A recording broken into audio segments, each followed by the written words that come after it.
examen la próxima semana para que vayan repasando. El examen, ¿verdad? Va a estar abierto de 1 a 5 de la tarde. Van a tener 90 minutos para realizarlo. Generalmente son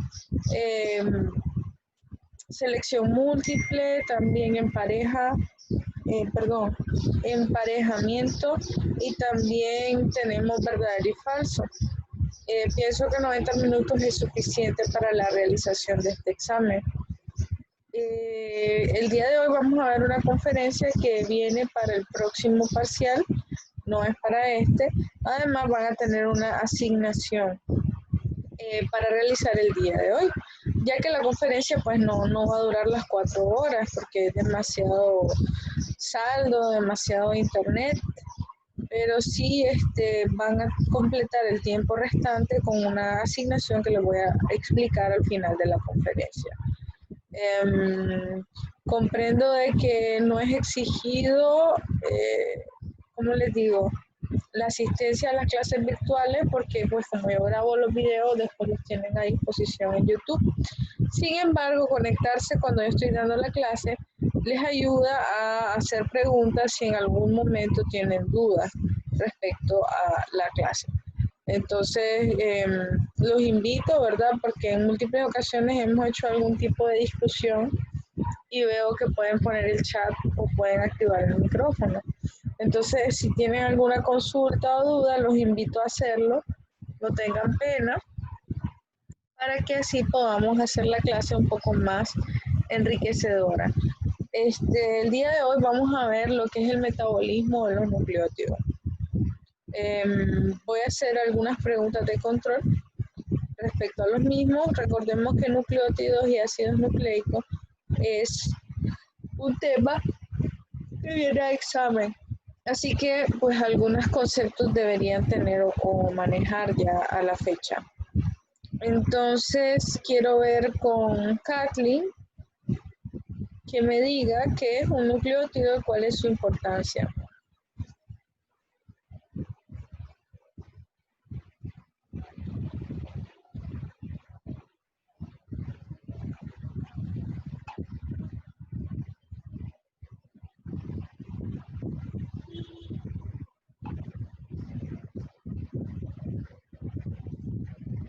Kathleen, si no sabe, pues también puede activar el micrófono y decir, no sé, profesor.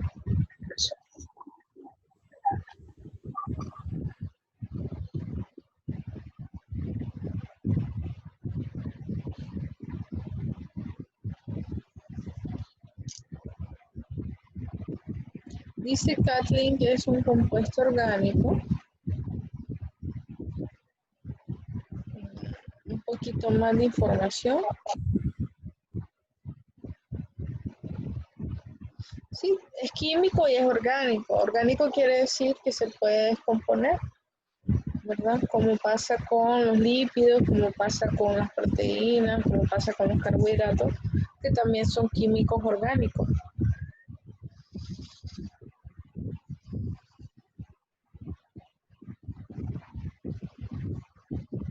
Ok, dice Carly que está constituido por una base nitrogenada.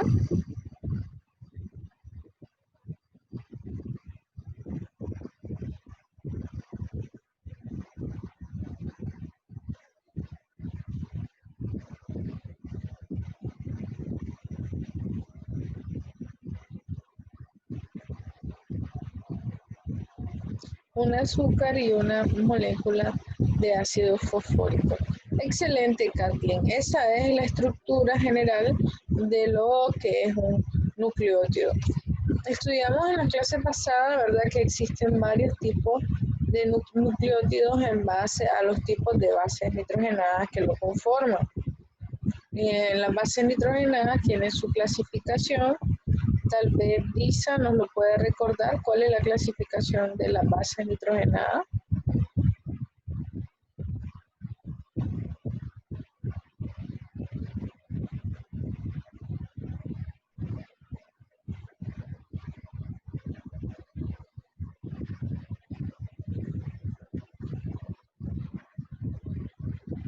Brisa Salgado.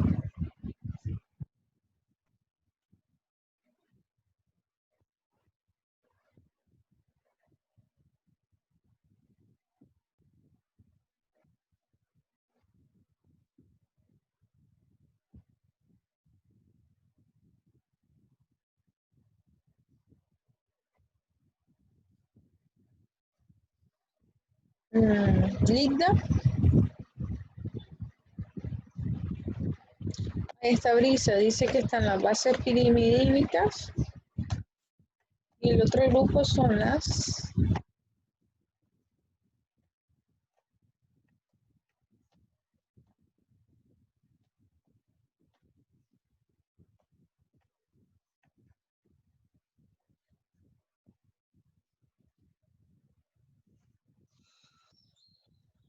bases purínicas, cada una de las cuales, ¿verdad?, poseen 2 a 3 tipos. Por ejemplo, las bases pirimidínicas, ¿cuáles son, Luis?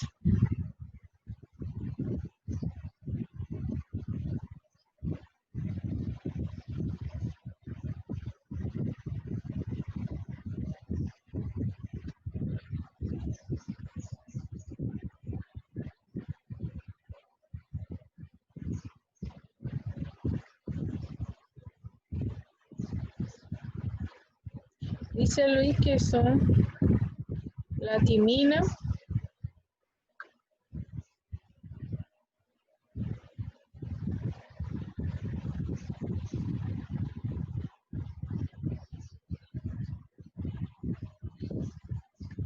uracilo,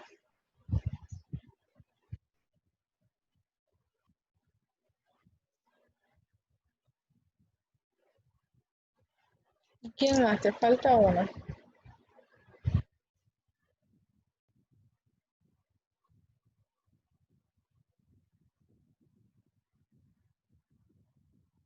Y la citosina. Por tanto, las otras dos que nos quedan, que son la adenina y la guanina, son bases nitrogenadas de tipo purínica. Hoy las vamos a ver más a detalle y vamos a ver su metabolismo. Voy a proyectar pantalla por acá.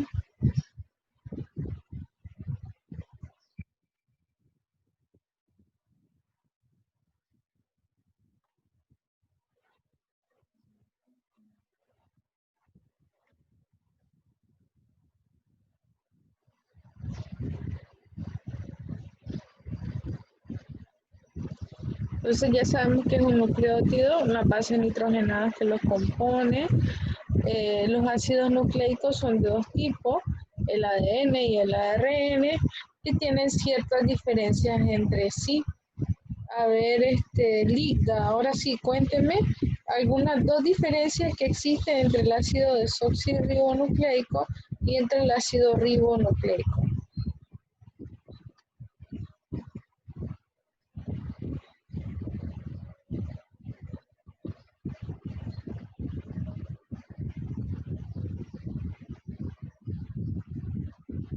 Liga Valverde.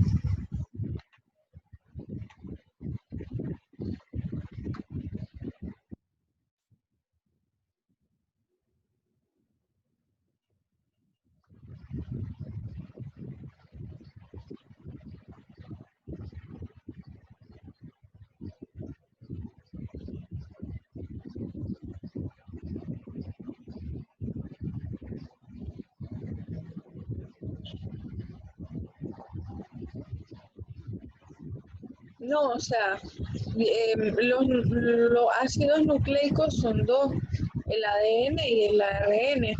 Yo lo que quiero que me diga es diferencias entre cada uno de ellos. O sea, ¿cómo yo diferencio el ADN del ARN?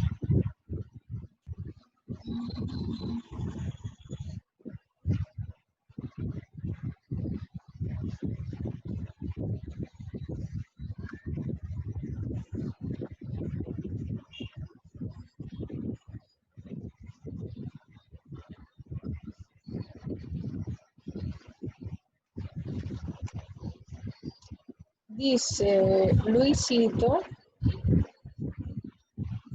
la cadena 1 tiene una cadena más simple.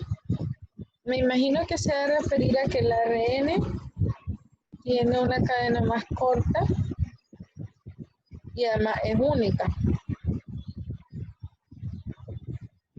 En cambio, el ADN,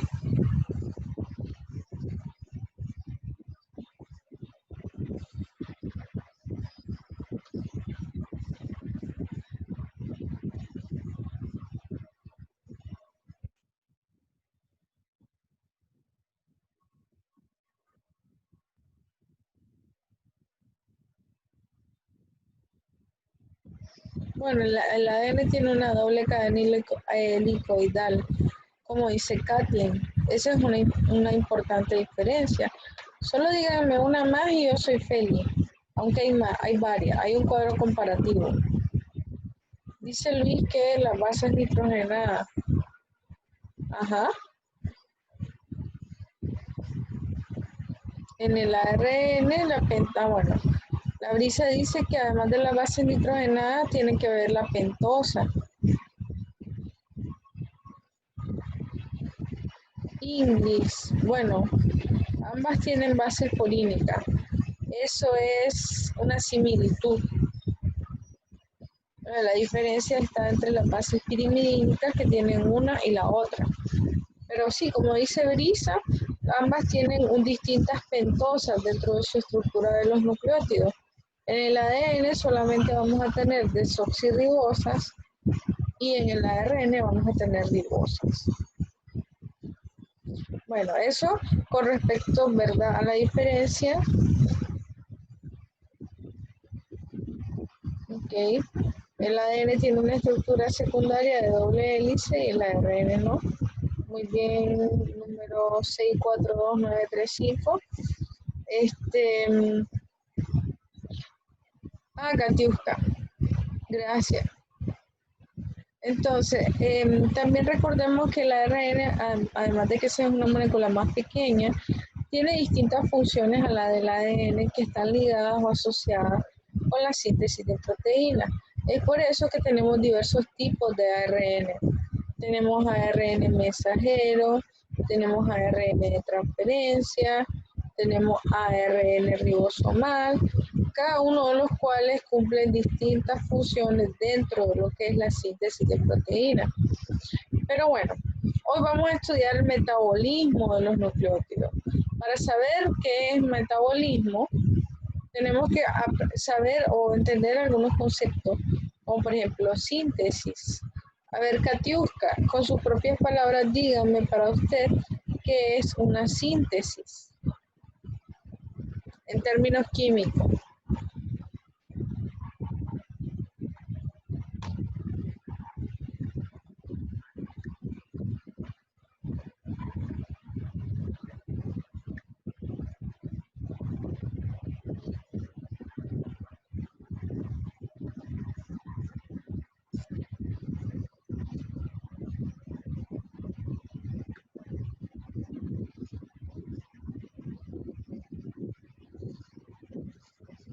¿Qué es síntesis?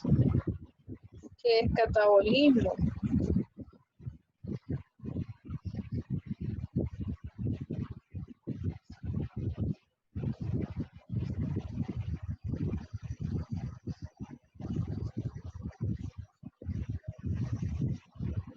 Katiuska.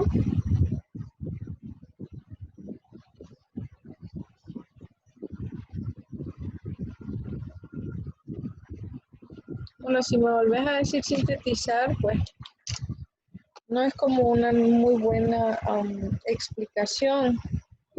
¿Alguien que quiera dar su aporte respecto a síntesis, Dara? Es como construir una nueva sustancia o algo así. Así es, síntesis en términos químicos se refiere a construir una nueva sustancia. Catabolismo es lo contrario. En general, el catabolismo funciona para degradar una sustancia y pues normalmente cuando ustedes catabolizan algo, pueden ocurrir una de dos cosas.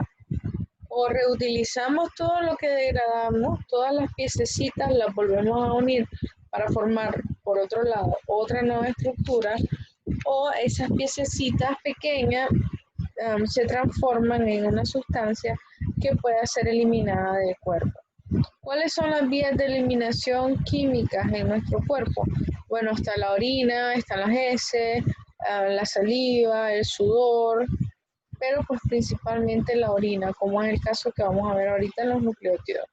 Y bueno, las vías anfibólicas son vías en las cuales la sustancia puede ir y venir.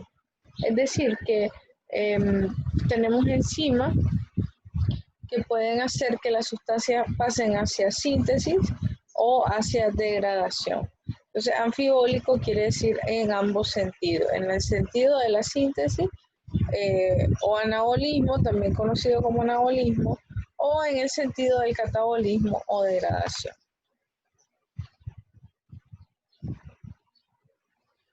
Gracias por sus participaciones, ¿verdad? Entonces aquí está lo que decían ustedes acerca de la estructura del nucleótido. Normalmente el nucleótido está formado por una pentosa, una base nitrogenada y un ácido, de 1 a 3 ácidos fosfóricos. Entonces, estas tres cosas juntas forman un nucleótido.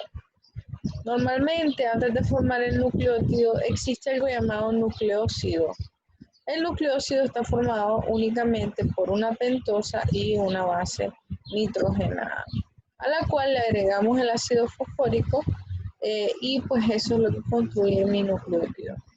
Recordemos que el ácido fosfórico es necesario para la síntesis del ADN y el ARN, porque los enlaces covalentes que se dan entre esos ácidos fosfóricos y las pentosas de otro nucleótido son los que nos ayudan a formar el centro de la cadena en el caso del ADN y el ARN. También cabe mencionar que los nucleótidos no solamente funcionan para producir ácidos nucleicos, existen nucleótidos con otras funciones, por ejemplo, dentro de lo que es el metabolismo energético. Recordemos al ATP. El ATP es un nucleótido llamado adenosintrifosfato, que tiene una base nitrogenada purínica llamada adenina, una pentosa, que normalmente es una ribosa, por eso se llama adenosin, y trifosfato se refiere a que ese nucleócido tiene unido 3 ácidos fosfóricos. Esa molécula, que no forma parte de la cadena de ADN, sino que la vamos a encontrar en todas las partes de la célula, ¿verdad? Podemos tener ATP en el citoplasma, en las mitocondrias, que es donde se produce en mayor cantidad. Tenemos ATP en el aparato de Golgi, etc.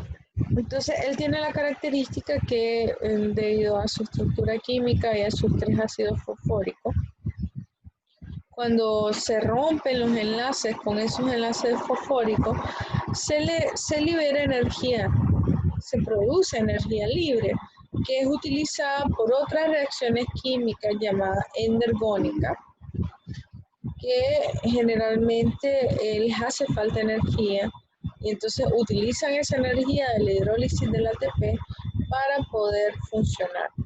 Un ejemplo de esto es, creo que les dije en la clase pasada, cuando tenemos la primera reacción de la glucólisis, en la cual una enzima llamada exoquinasa le agrega un grupo fosfórico o un fosfato a la glucosa para anclarla dentro del citoplasma.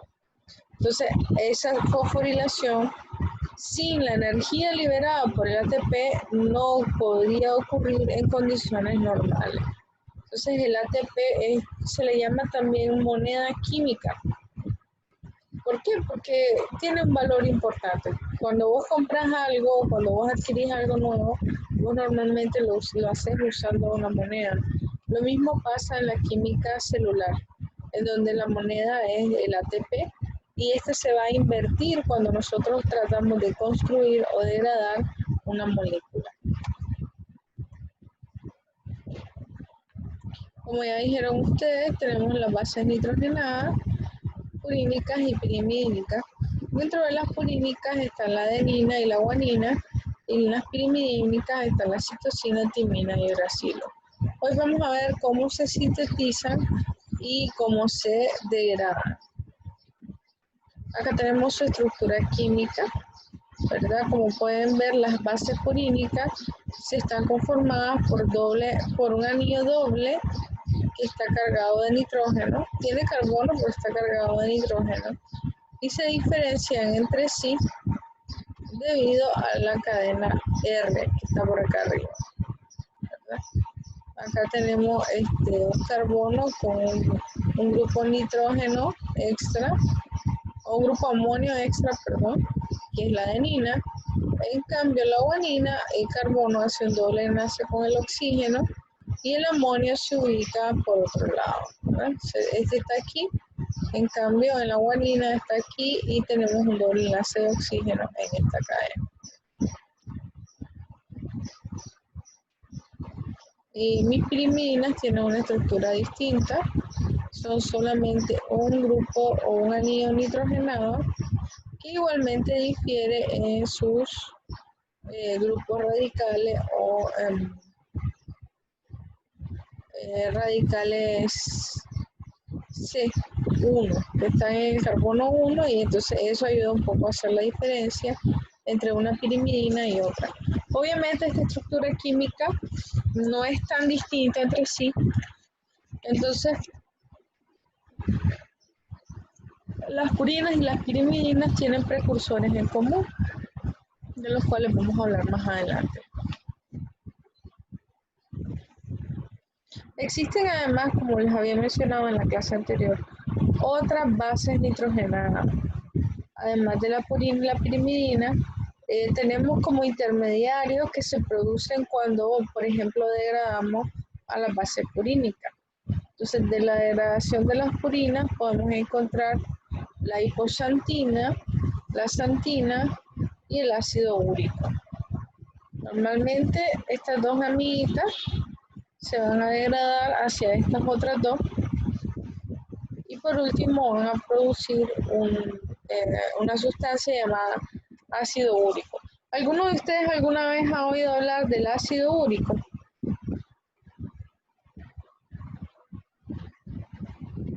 Chicos, Dara.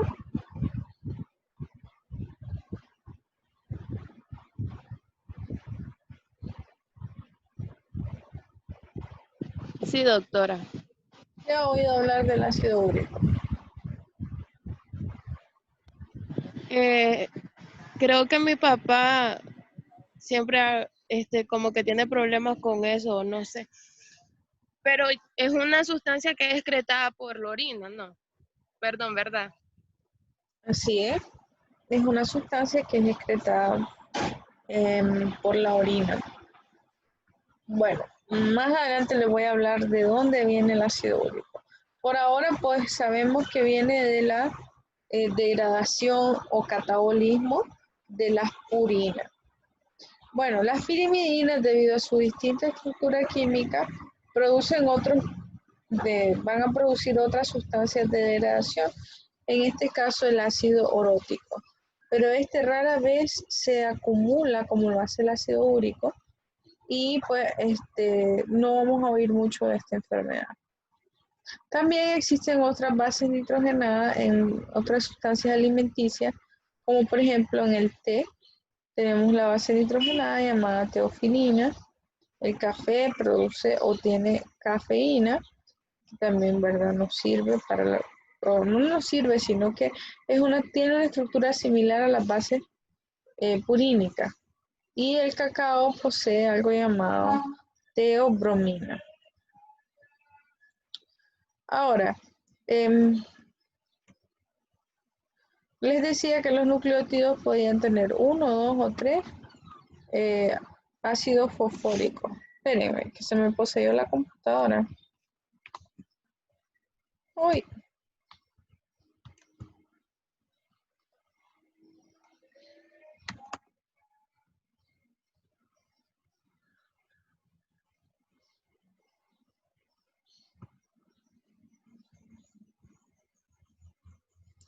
Sí, como voy a salir un momento de la videoconferencia, voy a ver qué le pasa a mi computadora, porque Se descontroló todita. Uy.